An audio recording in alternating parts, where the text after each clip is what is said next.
नमस्ते दोस्तों, फिर एक बार मैं दीप कचबे आपसे मिलने आया हूँ आफ्टर क्वाइट लॉन्ग गैप। इस बार लेके आया हूँ आपके लिए एक नया एनएफओ, थोड़ा सा डिफरेंट है। टाटा डिविडेंड यील्ड फंड 3 मई को एनएफओ चालू हो रहा है और 17 मई को फिनिश हो रहा है। उसके पहले I am sure everybody is good at home and please take care of yourself and the family also, because बाहर में जो एटमॉस्फेयर हो आपको मुझे दोनों को पता है कैसा है। Now to start with, before to start the entire NFO, I would again request you please join and subscribe YouTube channel of our Imperial Money Investment Safe Futures. At the same time, please join our Telegram channel also, that is Imperial Money. Both the channels are readily available and बहुत अच्छे और good ideas actually we normally post there. Now to start with this particular NFO, I would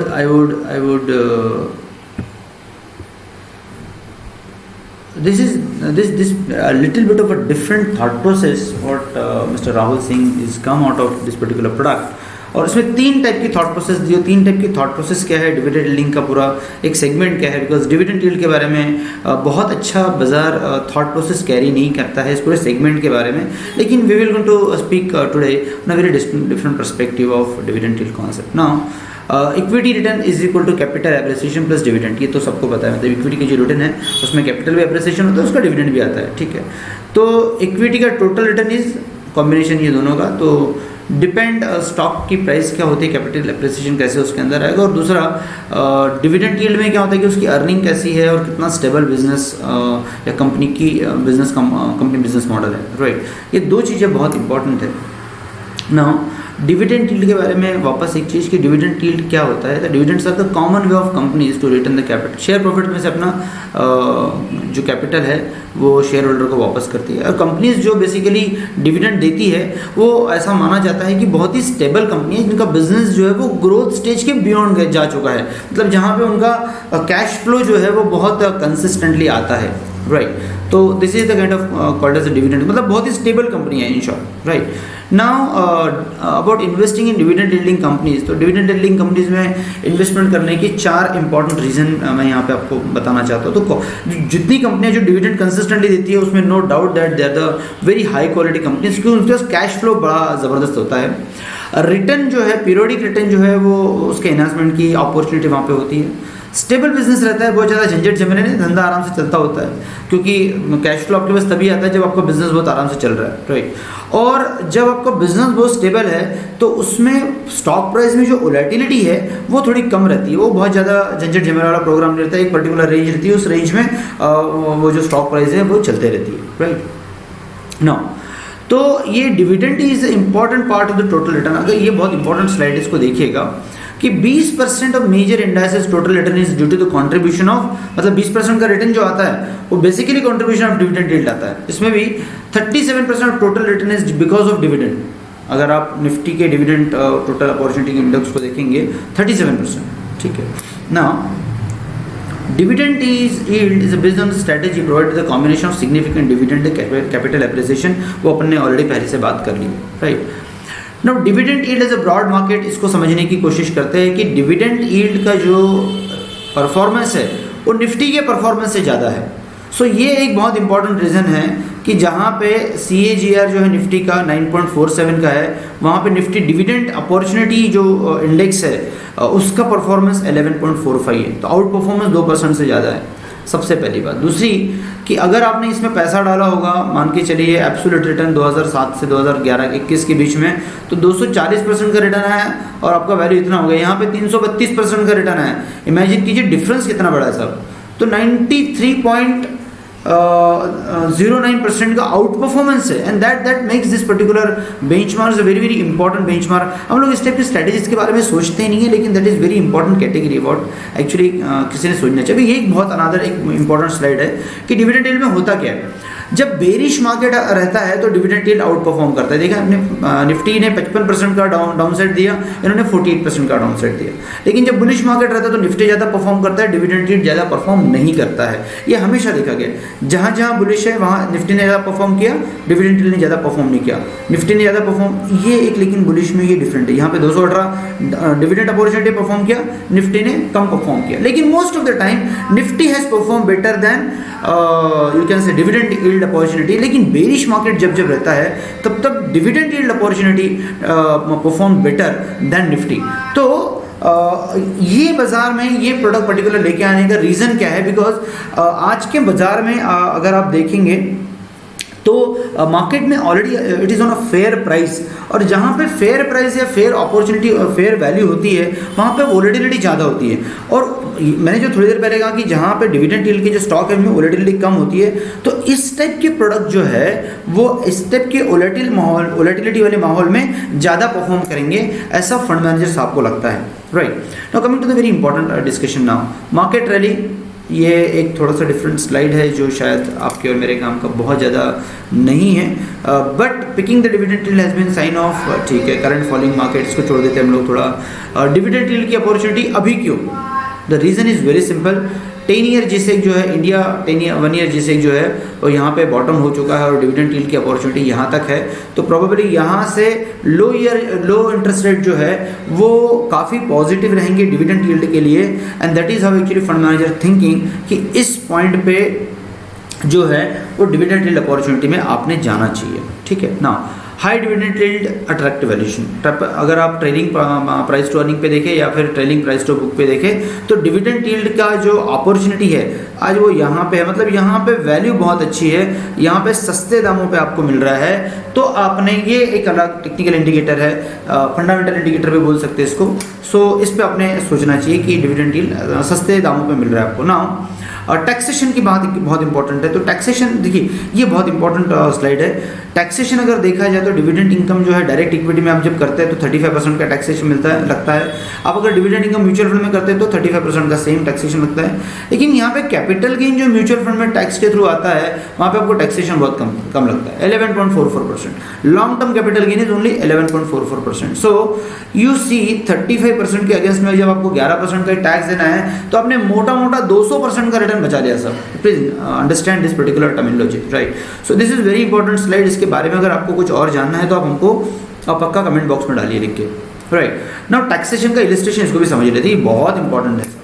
आपने 10 लाख का investment किया, आपने 10,000 रुपये का SWP किया हर महीने का, 13 महीने आपने SWP किया तो 1,30,000 आपको हर महीने। SWP से सिस्टमेटिक विड्रॉल प्लान, मतलब हर महीने आपने सिस्टमेटिकली विड्रॉल किया पैसे, राइट? नाउ आपको टैक्स के रूप में SWP के अमाउंट पे जो टैक्स देना है उसके डिविडेंड पे, तो वो कितना है? तो 1,173 रुपये है। मतलब नेट कैश फ्लो कितना है? 130 माइनस 1193 इज इक्वल टू 1,28,807। तो नेट टैक्स आउटफ्लो परसेंटेज में जब निकालेंगे इसके परसेंटेज में तो ये निकला सिर्फ 1%, मोटा 1%, ठीक है। अब डिविडेंड आप अगर यील्ड के स्टॉक्स में जाते हो और वहाँ से सोचते हैं कि वहाँ से मुझे डिविडेंड मिलेगा, तो अगर आपने 10 लाख रुपए डाले और 10,000 का आपको वहाँ से डिविडेंड मिला, 13 महीने आपने किया, 1,30 यहाँ पे भी मिला, लेकिन इसके ऊपर टैक्स आपने 46,000 दे दिया सब।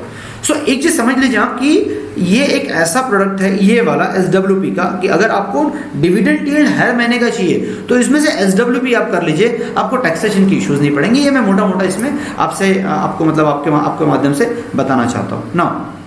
प्रेजेंटिंग टाटा का डिविडेंड यील्ड फंड एक ओपन एंडेड इक्विटी स्कीम है, predominantly investing in dividend yielding stocks जिनका डिविडेंड यील्ड अच्छा आता है। इन्होंने ना इस पर्टिकुलर प्रोडक्ट में 3 डिफरेंट टाइप के थॉट प्रोसेस डाली, बिकॉज सेम वैनिला प्रोडक्ट में लेके आते तो चलता नहीं था। तो इन्होंने पहला क्या कहा, हम हाई डिविडेंड यील्ड कंपनीज में जाएंगे। इन्होंने दूसरा क्या कहा कि fund would actively seek to capture the journey of companies from contract to consensus, मतलब जिसमें डीप वैल्यू है, ऐसी कंपनियां जिसमें स्टेबल कंपनियां तो है लेकिन उसमें वैल्यू दिखती है और थोड़ा कॉन्ट्रेरियन अप्रोच है, मतलब बाजार नहीं बोल रहा है कि चलेगा लेकिन थोड़ा कॉन्ट्रेरियन अप्रोच कंसेंसस से देख रहे हैं, तो इस टाइप की कंपनी में लोग जाएंगे। और ये लोग क्या करेंगे, ये लोग ना रीड्स और इनविड्स में जो है उसमें अच्छा वैल्यूएशन आ रहा है, उसमें आप मोटा पकड़ के चलिए 7 से लेकर तो 12% के आसपास तक का आपको डिविडेंड यील्ड मिल जाता है इंडिया में, बहुत प्रिसाइजली। मैंने जब उनसे पूछा कि सर आपने बाहर ओवरसीज कंपनी में क्यों नहीं देखा आपने, तो ओवरसीज में भी लोग जाएंगे लेकिन नॉट मच, बिकॉज वहाँ पे जो यील्ड है वो 4, 4.5, 5% के ऊपर का नहीं है। इसके पहले भी एक प्रोडक्ट आया था जिसने ओवरसीज रीड्स में इन्वेस्टमेंट होता था उसमें, तो जैसे इंडिया में थोड़ा सा अभी जो है ना रीड्स और इन्विट्स में इन्वेस्टमेंट बेटर है, तो ये लोग इंडिया की रीड्स और इन्विट्स में जो है इन्वेस्टमेंट करके वहाँ से 7 से 12% का इनको यहाँ पे रिटर्न मिल जाएगा, यहाँ पे उनको कॉन्ट्रेरियन अप्रोच में डीप वैल्यू मिल जाएगा और यहाँ पे हाई डिविडेंड यील्ड मिल जाएगा।